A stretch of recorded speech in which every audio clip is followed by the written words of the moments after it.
Amados irmãos e irmãs, que a paz do Senhor esteja com todos vocês. É com grande humildade e alegria que nos reunimos novamente no canal Aos Pés de Jesus, onde buscamos compreender as ricas narrativas das Sagradas Escrituras. Hoje, adentraremos nos capítulos 37 a 50 do livro de Gênesis, explorando a incrível jornada de José do Egito, um homem cuja vida foi marcada pela fidelidade divina em meio às adversidades. Seja você um buscador da palavra ou um coração sedento por sabedoria espiritual, este é o lugar onde nos reunimos para refletir sobre as lições atemporais contidas nas Escrituras. José do Egito. José e seus irmãos, o início da jornada de José no Egito.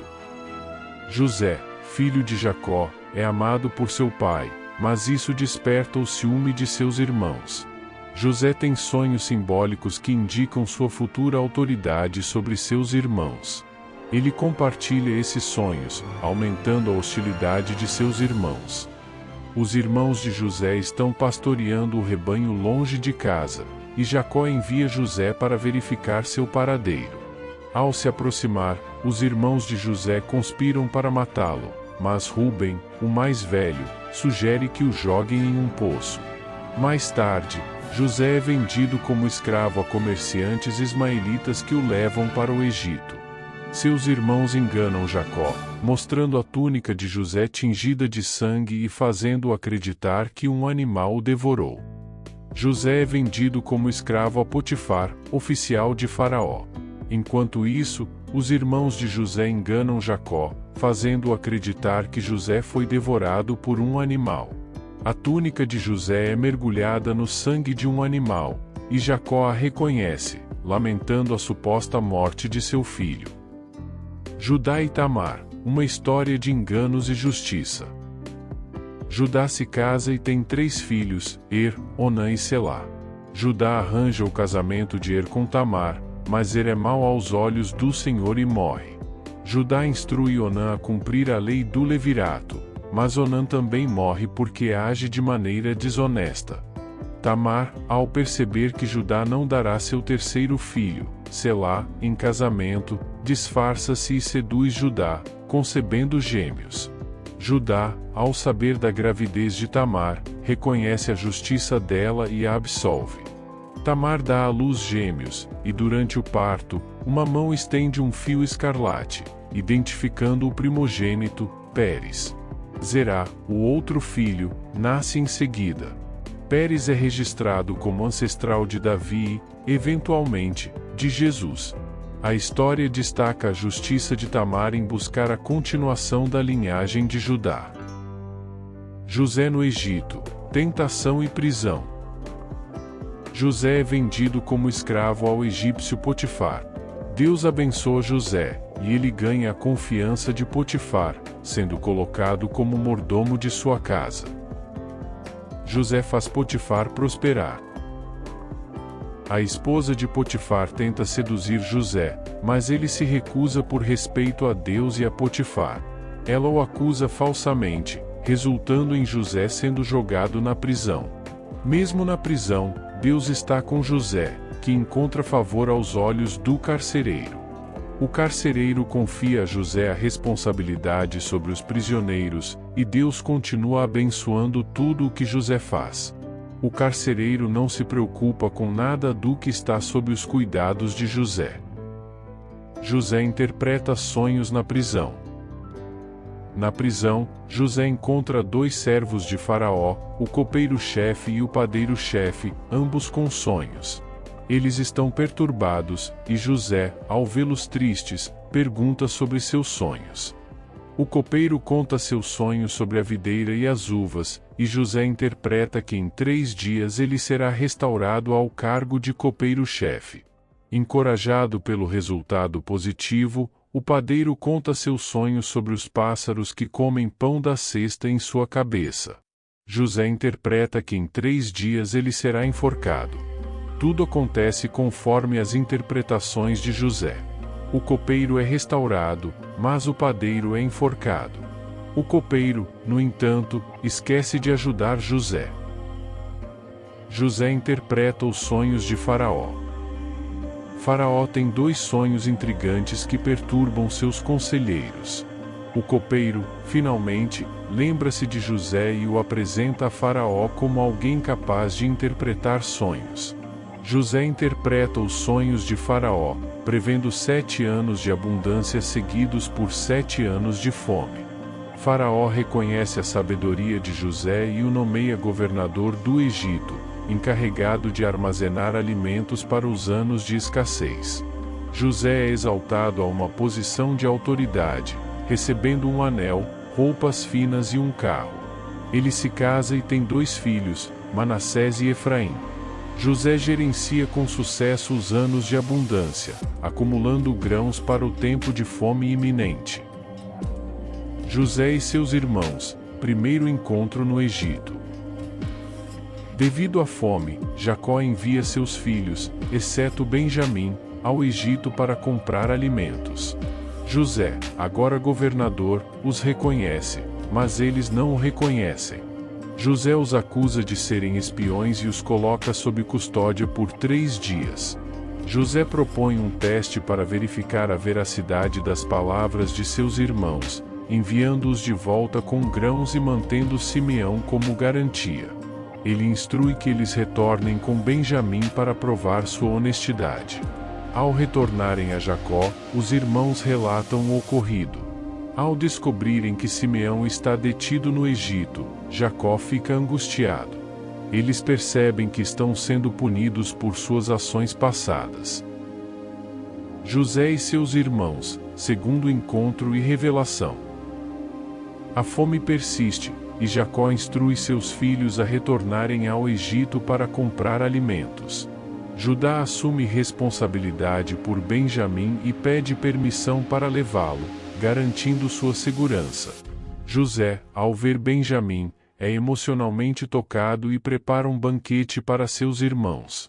Ele libera Simeão e manda encher os sacos de grãos dos irmãos. Ele também coloca sua taça de prata no saco de Benjamim.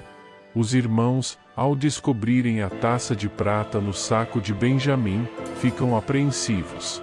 Eles retornam ao palácio de José, e Judá se oferece para ficar como escravo no lugar de Benjamim, revelando a José a mudança de coração deles. José testa seus irmãos. José arma uma situação para testar seus irmãos, colocando sua taça de prata no saco de Benjamim. Eles são autorizados a partir, mas são detidos, e a taça é encontrada no saco de Benjamim. Judá se aproxima de José, oferecendo-se como escravo em lugar de Benjamim. Ele explica a José a preocupação de Jacó pela perda de José, e a ideia de perder Benjamim seria insuportável, e Judá implora misericórdia. José, emocionado com a sinceridade e a mudança de coração de seus irmãos, revela sua identidade a eles. Todos se emocionam, e José os assegura que sua venda para o Egito foi parte do plano de Deus para preservar vidas durante a fome. José se revela a seus irmãos.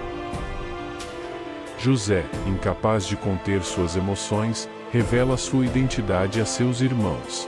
Eles ficam atordoados e temerosos, mas José os tranquiliza, afirmando que sua venda para o Egito foi providência divina para preservar vidas durante a fome. Faraó, ao saber da chegada dos irmãos de José, fica feliz e oferece a eles a melhor terra do Egito. Ele envia presentes a Jacó, convidando-o para se estabelecer no Egito. Quando Jacó ouve que José está vivo, seu espírito é revivido. Ele decide ir para o Egito para se reunir com José e ser parte da bênção do Faraó. Jacó e toda sua família descem para o Egito. Jacó, em Beer-sheba, recebe uma visão de Deus à noite, encorajando-o a ir para o Egito. Deus assegura a Jacó que o fará uma grande nação lá. Jacó parte para o Egito com seus filhos, netos e pertences. A lista detalhada das pessoas que foram com Jacó para o Egito é apresentada. Jacó se reúne com José em Gósen. José instrui seus irmãos sobre o que dizer a Faraó para garantir que possam viver em Gósen. Jacó e José se encontram com Faraó. Jacó abençoa Faraó, e os filhos de Jacó são estabelecidos na terra de Gósen. Fome e troca de terras. José apresenta 5 de seus irmãos a Faraó, que lhes oferece trabalho em Gósen. Jacó abençoa Faraó, e José estabelece seu pai e irmãos na melhor terra do Egito. A fome persiste, e José gerencia a distribuição de grãos no Egito. Os egípcios compram grãos com dinheiro, gado e terras. José não compra a terra dos sacerdotes, mas muda o povo para as cidades.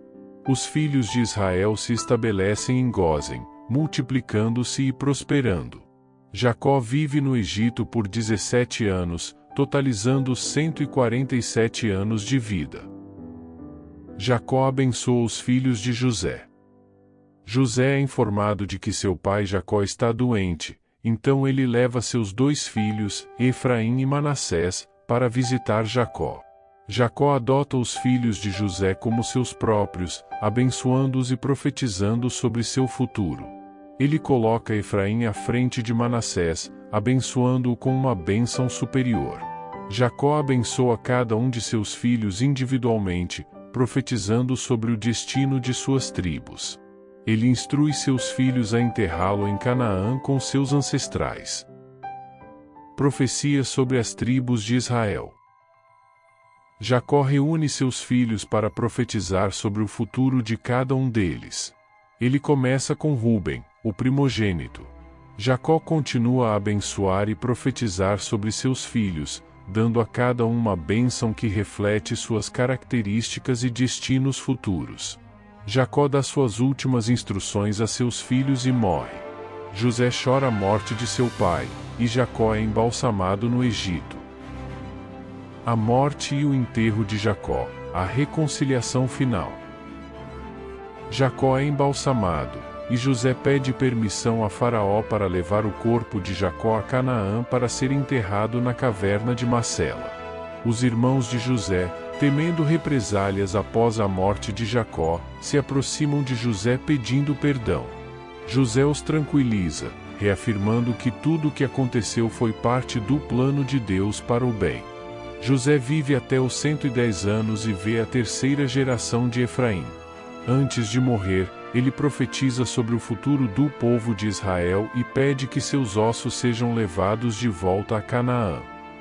Agradeço a todos por se unirem a nós nesta jornada de estudo e reflexão. Que as experiências de José nos capítulos 37 a 50 de Gênesis nos inspirem a confiar na soberania de Deus, mesmo diante das circunstâncias mais desafiadoras. Continuaremos a nossa exploração aos pés de Jesus, buscando a luz e entendimento que somente Ele pode nos oferecer. Lembrem-se, queridos amigos, de que não estamos sozinhos nesta caminhada. Que a graça de nosso Senhor e Salvador Jesus Cristo esteja sempre conosco. Até a próxima, aos pés de Jesus.